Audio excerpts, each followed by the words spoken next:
मैं हूं अंकित अवस्थी। कभी वादा हुआ था कि ट्रंप जिस दिन सत्ता में आएंगे उस दिन रशिया यूक्रेन वॉर रुकवा देंगे। ट्रंप अपनी तरफ से यह आश्वस्त करते आए थे कि 24 घंटे के अंदर बहुत कुछ हो जाएगा। हुआ, बहुत कुछ हुआ। सबसे पहला यह हुआ कि ट्रंप ने आते ही यूक्रेन की असिस्टेंस रुकवा दी, उसको दिया जाने वाला पैसा रुकवा दिया। बिल्कुल अच्छा सा हुआ, लेकिन युद्ध अभी तक रुका नहीं। ये बड़े ही तैयारी के साथ थे कि हम कुछ बढ़िया करवा देंगे, लोगों को मरने से रोक देंगे। लेकिन खबर है कि ये आज फोन पर बातचीत किए हैं पुतिन के साथ। हालांकि दोनों ने ही कंफर्म नहीं किया है, लेकिन इनकी हेडलाइन जस्ट घंटे भर पहले की है कि हमने पुतिन से बात की है। क्या भाई ऐसा क्या हो गया, पुतिन से बात करने के लिए क्यों मजबूर हुए? जबकि क्रेमलिन और व्हाइट हाउस दोनों ही नहीं बोल रहे हैं, ट्रंप बोल रहे हैं कि हमने बात की है। तो भाई आप फोन क्यों किए थे पुतिन को? पुतिन को फोन किए, इसके पीछे का कारण है क्योंकि यह बंदा हार रहा है। तो ये कहीं ऐसा तो नहीं कि पुतिन ट्रंप को कहे हो कि यार सुनो, पहले उसको हराना फिर हमसे बतियाना। ऐसा मैं क्यों कह रहा हूं? मॉस्को टाइम्स की खबर देखते हैं कि रशिया ने कहा है कि it has captured town of Toretsk in east Ukraine. Headline है कि रूस ने यूक्रेन का टोरेस्क नामक जो क्षेत्र है उसे कैप्चर कर लिया है, जो कि पूर्वी यूक्रेन में है। यह खबर कितनी बड़ी है, इसके पीछे का एक बड़ा सेंस जान लीजिए। यह खबर है रूस ने कहा है, अखबार का नाम मॉस्को टाइम्स है। मॉस्को टाइम्स के अंदर रूस कह रहा है, मतलब यह तो ऐसी बात हो गई कि मेरे घर से मेरे घर वाले मेरा क्लेम लेने की जगह कह रहे हैं कि अंकित ने ऐसा कहा है। वो ये नहीं कह रहे हैं हमने ऐसा कहा है। तो ये कुछ वैसी खबर है। बट अब रशिया बोल रहा है कि उसने क्लेम कर लिया है। हेडलाइन भी ऐसे ही छप रही है, रशिया क्लेम, रशिया क्लेम, सब जगह रशिया क्लेम, मतलब रशिया कह रहा है। तो इसका मतलब कौन है जो मना कर रहा है? यूक्रेन मना कर रहा है कि सर ऐसा नहीं हुआ है। तो भाई फिर कैसा हुआ है? रूस क्यों कह रहा है और तुम मना क्यों कर रहे हो? आज के सेशन में समझेंगे। कितनी खास है ये जगह? क्या ये वैसे ही कोई छोटी मोटी जगह है जैसे यूक्रेन ने कभी रूस के ऊपर कब्जा करने की बात की थी कि हमने रूस का एक छोटा सा क्षेत्र कब्जा लिया है, या कोई बड़ी बात है? तो आइए आज के सेशन में हम इसकी चर्चा करते हैं। हेडलाइंस बनती हैं कि रूस ने क्लेम किया है कि इसने एक माइनिंग टाउन टोरेस्क डोनास्क रीजन के अंदर कब्जा कर लिया है। अच्छा, अब एक बात समझिएगा, मैंने कुछ दिनों पहले भी एक सेशन किया था, उसमें भी आप लोगों को ये चीज याद दिलाई थी कि ईस्ट यूक्रेन वाला जो क्षेत्र है वो असल मायने में यूक्रेन का बहुत ज्यादा नेचुरल माइंस और मिनरल्स से भरा हुआ क्षेत्र है। डॉनबास रीजन जिसको आप कह रहे हैं, उस क्षेत्र में बड़ी संख्या के अंदर बहुत सारी माइंस और मिनरल्स हैं। माइंस एंड मिनरल्स का उसी क्षेत्र पर ट्रंप की भी नजर है। वो चाहते हैं कि अगर यूक्रेन हमसे मदद चाहता है तो उसके बदले में हमें माइंस और मिनरल्स पर एक्सेस दे। तो दोनों की नजर अब यूक्रेन के ठिकानों पर है। पुतिन उसमें आगे हैं। पुतिन स्ट्रेट फॉरवर्ड तरीके से युद्ध को अपनाए। ट्रंप ने मदद के बदले उनसे कहा कि मैं मदद दूंगा, लेकिन तुम अपने क्षेत्र में मुझे यह चीज लेने दो। कुल मिलाकर के जिस जगह कोयला है उस पर कब्जा है। यहां पर टोरेस्क पर दावा करने का जो कब्जा है, इसकी खबर फरवरी 7 को शुक्रवार के दिन आना शुरू हुई थी। कुछ इस प्रकार से रूस ने क्लेम करना शुरू किया था। रूस ने क्लेम कैसे करना शुरू किया? असल मायने में यह एक खंडर से जो आपको वीडियो दिखाई दे रहा है, खंडर जैसा, यह खंडर यूक्रेन के उस टोरेस्क का खंडर है। यह एक तरह से समझिए माइनिंग सिटी थी, जैसे भारत के अंदर धनबाद है। यहां पर कोयले की माइंस थी और उन माइंस में काम करने वाले लोगों के घर थे। इस जगह पर ज्यादा लोग नहीं रहते थे, यहां पर काम करने ही आते थे। जैसे टाटा स्टील में लोग काम करने ही जाते हैं, काम करने वालों को ही घरों में रहने दिया। ऐसे ही टोरेस्क के अंदर भी जो लोग यहां रह रहे थे वो इस क्षेत्र की माइंस में काम करते थे। आज जो आप ये स्थिति देख रहे हैं खंडर के समान, ये रूस की तरफ से जारी किया गया ड्रोन वीडियो है जो दिखा रहा है कि ये कैसे खंडर में तब्दील हो चुका है। यहां ठंडा इलाका है, बर्फीला इलाका है, और इस क्षेत्र पर इनका कब्जा, टोरेस्क पर इनका कब्जा इस समय की हेडलाइन बनी हुई है। नेट पर जो उपलब्ध जानकारी है इनके बारे में वो यही है कि यह एक औद्योगिक क्षेत्र है जहां पर 30,000 लोग ही रहा करते थे। अब इसको यूक्रेन के उस मैप पर देखते हैं जिस पर ऑलरेडी रूस ने कब्जा किया हुआ है। तो देखिए, यूक्रेन से पूर्व की तरफ जब आप निकलते हैं तो इधर रूस मिलता है, और रूस ने इस क्षेत्र पे जहां बड़ी मात्रा में माइंस एंड मिनरल्स हैं, लोहांस्क, डोनबास, डोनेस्क, मैरियापोल, मेटियापोल, इन पर कब्जा कर लिया है। इनके कब्जे को तो हम लंबे समय से सुनते आ रहे हैं। इस फरवरी के अंदर इस युद्ध को 3 साल हो जाएंगे, 2022 से चला आ रहा है, 3 साल पूर्ति की तरफ जा रहा है। यूक्रेन अपना धीरे धीरे हिस्सा खोता जा रहा है। इसी में से ये वाला जो क्षेत्र है जिसे आप देख रहे हैं, पूरी तरह से व्हाइट एरिया था, ये टोरेस्क था। तो टोरेस्क क्षेत्र डोनबास के कनेक्शन में है। इस टोरेस्क पर कब्जा करने के लिए ये अक्टूबर से लगा हुआ है, लगातार यहां से आगे बढ़ रहा है। अक्टूबर में खबर आना शुरू हुई थी कि रशियन फोर्सेस इस क्षेत्र में एंट्री मार रही हैं।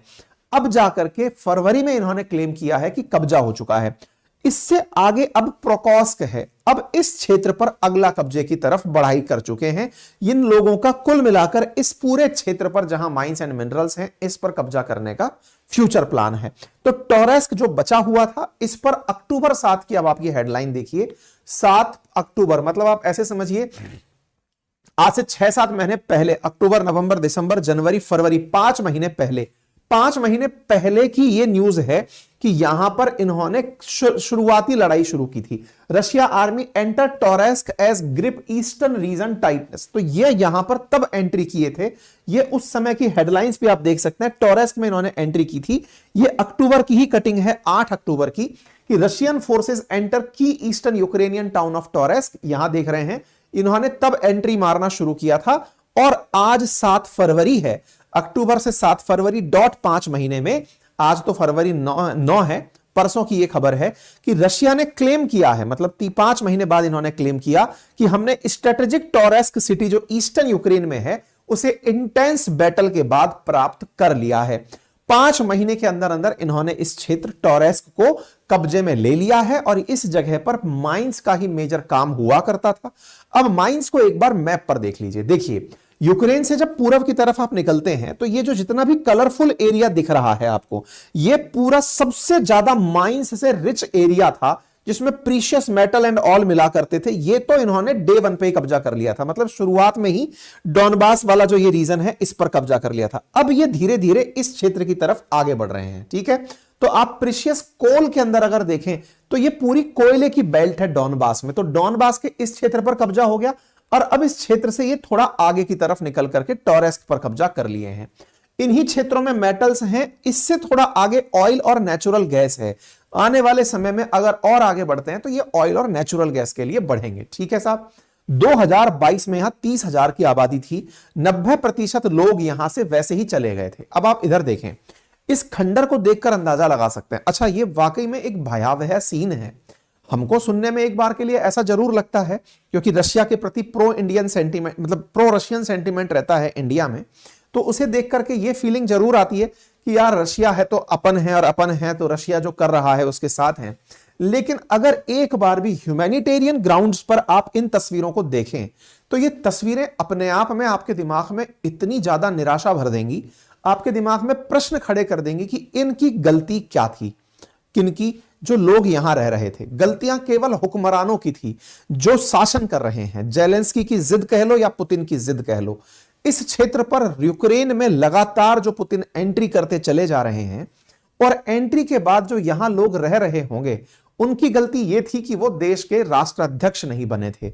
उनकी गलती यह थी यहां रहने वालों की कि वो मात्र एक मतदाता थे जिन्होंने जेलेंस्की को प्रधानमंत्री चुना था। इसी तरह से पुतिन के चाहने वालों का भी यही रहा होगा कि उन्होंने पुतिन को नेता चुना था। पुतिन और जेलेंस्की, इन दोनों की हट के चलते अब तक रूस के लगभग 3.5 लाख सैनिक मारे जा चुके हैं, यूक्रेन के 50,000 सैनिक मारे जा चुके हैं। केवल इंसान की जो सबसे बड़ी पराकाष्ठा जो लालच की है वो ये कि यहां पर जो माइंस एंड मिनरल्स हैं बस उनको प्राप्त करना है। अब आप कहेंगे कि ये आप ऐसी बात कर रहे हैं जो कि युद्ध के ग्राउंड में नहीं की जाती होंगी। निश्चित ही नहीं की जाती होंगी, लेकिन दुनिया को यह समझना चाहिए कि ये सब लड़ाई जिस तरह से हो रही हैं, ये वर्चस्व की नहीं, लालच की लड़ाइयां हैं। ये बात बताने के लिए नहीं कि रूस ने यूक्रेन पर इसलिए हमले किए क्योंकि वो मानता नहीं है। असल मायने में रूस को इसके नेचुरल सोर्सेस चाहिए थे, चाहिए इस आदमी को भी, और ये इसी कारण से यूक्रेन को पिटवा रहा है कि पिटो बेटा अच्छे से। तुम जब तक ढंग से नहीं पिटोगे तब तक तुम हमारी शरण में नहीं आओगे। कुल मिलाकर के इन दोनों ने, दो बड़ी सुपर पावर्स ने एक देश को पूरी तरह बर्बाद कर दिया है। ये दोनों ही मिलकर के केवल कब्जे की रणनीति के लिए आगे बढ़ रहे हैं। खैर कोई बात नहीं साहब, अब जो भी है यहां के लोग अपना फेथ खुद लिखेंगे। शहर के अंदर तबाही का और प्रभावित नागरिकों के बारे में यूक्रेन की स्थिति आई थी। यूक्रेन ने हालांकि साफ इनकार किया है कि नहीं साहब ऐसा कुछ भी नहीं हुआ है। यूक्रेन मना कर रहा है कि टोरेस्क रीजन पर कोई कब्जा नहीं है। लेकिन मिनिस्ट्री ऑफ फॉरेन अफेयर्स जो यूक्रेन की है, उसने 7 फरवरी को एक ट्वीट किया। उस ट्वीट के मायने निकाले जाएं, इधर देखें आप। Toretsk Donetsk region this was once someone's home, ये पहले किसी का घर था। A place where people lived, laughed and built their future, now it's just ruin. This is the reality of Russian peace that bring only destruction, forced displacement and death। आप ये जो तस्वीरें देख रहे हैं, इन तस्वीरों को मिनिस्ट्री ऑफ फॉरेन अफेयर्स जो है यूक्रेन की, उसने भी डाला और कहा कि देखिए ये है रूस की शांति, जिसने पूरी तरह से यहां के सिविलियंस को टारगेट किया। अच्छा, जब कोई दो देश बिल्कुल अंदाज में कि हां हमने अनाउंस करके युद्ध किया है, इस तरह के युद्ध में उतरते हैं, तो उनकी प्राथमिकता होती है कि वो कभी सिविलियंस को नुकसान नहीं पहुंचाएंगे। ये खंडर चिल्ला चिल्ला कर कह रहे हैं कि यहां से सिविलियंस को मार मार के भगाया गया है।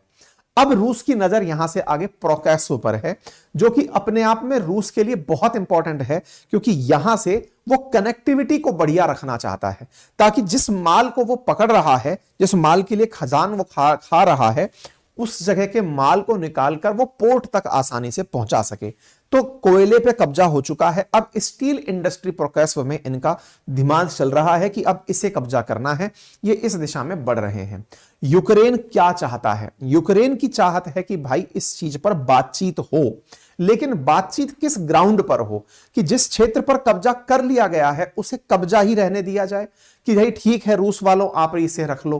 अगर ऐसा है तो फिर रूस यहीं रुक जाएगा, इसकी कोई गारंटी नहीं। दूसरा, रूस ने ये जो कब्जा किया है, अल्टीमेटली इस कब्जे के बाद भी आगे कब्जा नहीं करेगा, इसकी गारंटी भी नहीं है। लेकिन यूक्रेन ने फिर इतने दिन तक अपने लोग क्यों मरवाए?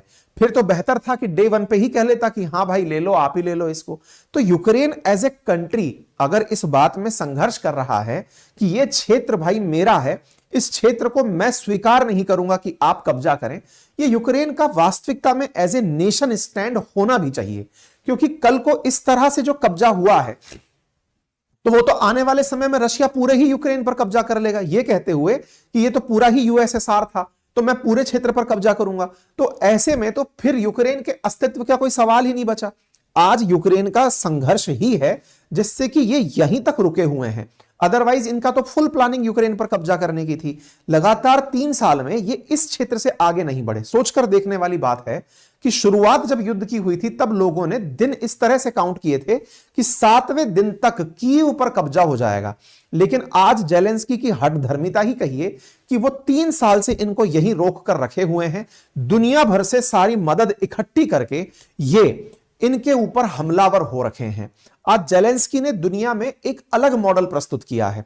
जेलेंस्की कभी आने वाले समय में अपने इसी जुझारूपन के लिए बहुत से कमजोर देशों के लिए एक मिसाल बनने वाले हैं, क्योंकि जेलेंस्की कहीं ना कहीं बात करने के लिए तैयार होते हैं कि भाई ठीक है अब हार रहे हैं, लेकिन बात के नाम पर वो कभी ये नहीं कहते कि मैं उनसे बात करूंगा तो ये क्षेत्र छोड़ करके कि भाई ये क्षेत्र आप लोग ले लो। नहीं, बात होगी आपको मेरा जो कब्जा किया हुआ क्षेत्र है वो छोड़ना पड़ेगा, तभी जाकर के आपसे बात होगी।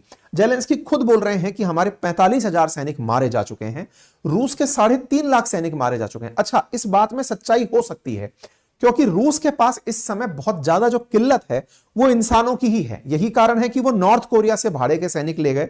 वो इसी तरह से भारत से भी लोगों को लालच में बुला करके, या और जो बांग्लादेश जैसे देश हैं यहां से रोजगार के लालच में जो लोग जा रहे हैं उन्हें बॉर्डर पर ले जाकर खड़े कर रहे हैं। इसका मतलब रूस ने सैनिकों की संख्या में तो बड़ी कमी पाई है, लेकिन हां जेलेंस्की का इनसे बात ना करना भी समझ का हिस्सा है। अब बड़ा सवाल यह है कि अब ट्रंप करेंगे क्या? तो ट्रंप ने 63 अरब डॉलर की मदद जो अमेरिका पहले कर रखा है उसको तो जाने दिया, लेकिन उसके बाद की मदद को होल्ड पर डाल दिया है। इससे निश्चित ही यूक्रेन मजबूर होगा कि वो पुतिन से वार्ता करे। लेकिन पुतिन क्या वाकई में ट्रंप के इस ऑफर पे कि भाई पुतिन आप तो निकलो यहां से और इस क्षेत्र पर जिस पर आपने कब्जा कर रखा था इस पर अमेरिका कब्जा करेगा, तो क्या जेलेंस्की इस बात के लिए मानने वाले हैं? देखना होगा। नंबर तीसरी बात, ट्रंप और पुतिन के बीच में वार्ता होनी है, इसकी तैयारियां चल रही हैं। हालांकि दोनों ही तरफ से कुछ स्पष्ट नहीं है, लेकिन न्यूज़पेपर्स लिख रहे हैं preparation for Putin Trump meeting in advance stage. ऐसा रूस के लोगों का मानना है। मानना कैसे है? आपको याद होगा जब ट्रंप ने शपथ ली थी तब मैंने कहा था कि ट्रंप सऊदी आने वाले हैं और वहीं पर संभव है कि वो यूएई में पुतिन के साथ वार्ता कर लें और उस समय पुतिन वहां पर आकर पहुंचे। तो ऐसे यहां पर एडवांस स्टेज पर वार्ता चल रही है। ऐसी हेडलाइंस हैं कि भाई ये आने वाले समय में लोग मिलेंगे और चर्चाएं करेंगे। ठीक है साहब, तो ये थी हेडलाइंस। अब हेडलाइंस के साथ में आगे क्या होता है वो तो आने वाला समय बताएगा। ट्रंप बोल दिए कि मैंने इनसे बातचीत कर ली है, और बातचीत कर ली है तो आने वाला समय इनकी बातचीत को कितनी सकारात्मकता देता है उस तरीके से देखा जाएगा। फिलहाल के लिए इतना ही। उम्मीद है कि आपको यह अपडेट समझ आया हो। अगर जानकारी पसंद आई हो तो साथियों से साझा करें, चैनल पर नए हैं तो सब्सक्राइब करें।